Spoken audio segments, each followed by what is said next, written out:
Hello ഒരുവൻ. ഇന്നത്തെ ക്ലാസ്സിൽ നമ്മൾ നമ്മുടെ മെട്രിക് മെഷേഴ്സ്, വെയിറ്റ്, ലെങ്ത്, പൈസ അങ്ങനെയുള്ള കാര്യങ്ങളെ കൺവേർഷന് വേണ്ടിയിട്ട് ഡെസിമൽസ് എങ്ങനെ യൂസ് ചെയ്യാം എന്നാണ് പഠിക്കാൻ പോകുന്നത്. നോക്കാം. Converting centimetre to metre. അപ്പോൾ ആദ്യം നമുക്ക് സെൻറ്റിമീറ്ററിനെ മീറ്ററിലേക്ക് കൺവേർട്ട് ചെയ്യാം. അപ്പോൾ 100 സെൻറ്റിമീറ്റർ ഈക്വൽ ടു 1 മീറ്റർ ആണെന്ന് നമുക്കറിയാം. അപ്പോൾ 1 സെൻറ്റിമീറ്റർ ഈക്വൽ ടു എന്തായിരിക്കും? 1/100 മീറ്റർ. അപ്പോൾ ഇത് പഠിച്ചു വയ്ക്കുക കേട്ടോ. 1 സെൻറ്റിമീറ്റർ ഈക്വൽ ടു 1/100 മീറ്റർ എന്നുള്ളത് ബൈ ഹാർട്ട് ചെയ്ത് വയ്ക്കാം. അപ്പോൾ എല്ലാം നമുക്ക് ചെയ്യാൻ പറ്റും. അപ്പോൾ ഇനി 5 സെൻറ്റിമീറ്റർ എന്തായിരിക്കും?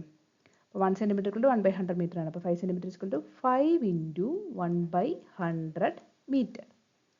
അപ്പോൾ 5/100 മീറ്റർ ഈക്വൽ ടു, ഇനി 5/100 എന്ന് പറയുമ്പോൾ നമ്മൾ അതിനെ ഡെസിമലാക്കി കൺവേർട്ട് ചെയ്യുമ്പോൾ എന്ത് വരും? 0.05 മീറ്റർ.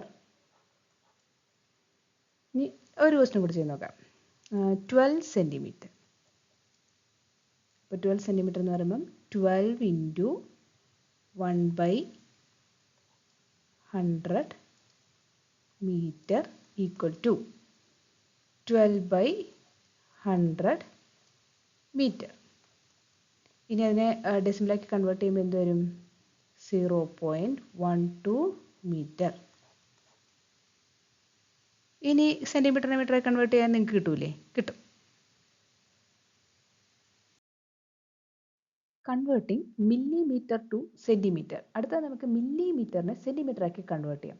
അപ്പോൾ നമുക്കറിയാം 10 മില്ലിമീറ്റർ ഈക്വൽ ടു 1 സെൻറ്റിമീറ്റർ ആണെന്ന്. അങ്ങനെയാണെങ്കിൽ 1 മില്ലിമീറ്റർ എന്തായിരിക്കും? 1/10 സെൻറ്റിമീറ്റർ. ഇത് പഠിച്ചു വയ്ക്കുക. 1 മില്ലിമീറ്റർ ഈക്വൽ ടു 1/10 സെൻറ്റിമീറ്റർ എന്ന് പഠിച്ചു വയ്ക്കുക. ഇനി നമുക്ക് 5 മില്ലിമീറ്ററിനെ സെൻറ്റിമീറ്ററിലേക്ക് കൺവേർട്ട് ചെയ്യാം.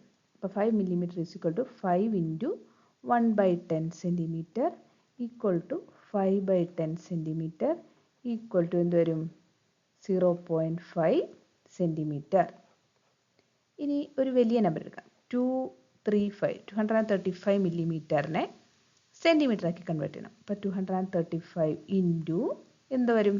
1/10 centimetre equal to 235 divided by 10 centimetre equal to 23.5 centimetre.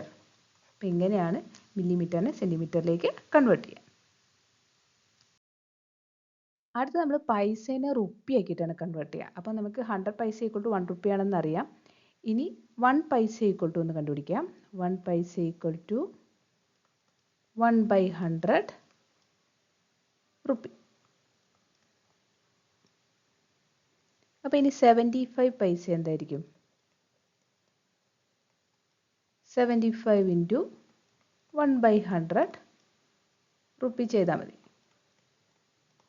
അപ്പോൾ 75/100 ഈക്വൽ ടു 0.75 റുപ്പി. ഇതേപോലെയാണ് പൈസേനെ റുപ്പിയിലേക്ക് കൺവേർട്ട് ചെയ്യുക. അടുത്തത് ഗ്രാമിനെ കിലോഗ്രാമിലേക്കാണ് കൺവേർട്ട് ചെയ്യേണ്ടത്. അപ്പോൾ നമുക്ക് എന്തറിയാം? 1000 ഗ്രാം ഈക്വൽ ടു 1 kg എന്നറിയാം. അപ്പോൾ 1 ഗ്രാം എന്തായിരിക്കും? 1/1000 kg. അപ്പോൾ ഇനി 5 ഗ്രാം എന്തായിരിക്കും? 5 into 1/1000 kg equal to 5/1000 kg. ഇനി അതിനെ ഡെസിമലാക്കി കൺവേർട്ട് ചെയ്യുമ്പോൾ എന്ത് വരും? 0.005 kg. ഇനി നമുക്ക് ഒരു 125 ഗ്രാമിനെ കൺവേർട്ട് ചെയ്ത് നോക്കാം. 125 ഗ്രാമിനെ കിലോഗ്രാം ആക്കി കൺവേർട്ട് ചെയ്യണം. അപ്പോൾ 125 into 1/1000 kg equal to 125/1000 kg. ഇനി അതിനെ കൺവേർട്ട് ചെയ്ത് വരുമ്പോൾ, ഡെസിമലാക്കി കൺവേർട്ട് ചെയ്ത് വരുമ്പോൾ നമുക്ക് 0.125 kg എന്ന് കിട്ടും.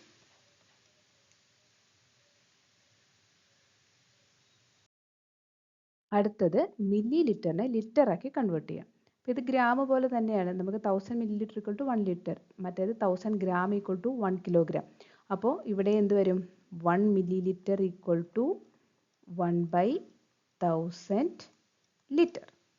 ഇനി നമുക്ക് 5 മില്ലി ലിറ്ററിനെ കൺവേർട്ട് ചെയ്യണം ലിറ്ററിലേക്ക്. എങ്കിൽ എന്ത് വരും? 5 into 1/1000 litre equal to 5/1000 litre equal to ഡെസിമലായി കൺവേർട്ട് ചെയ്യുമ്പോൾ എന്ത് വരും? 0.005 ലിറ്റർ.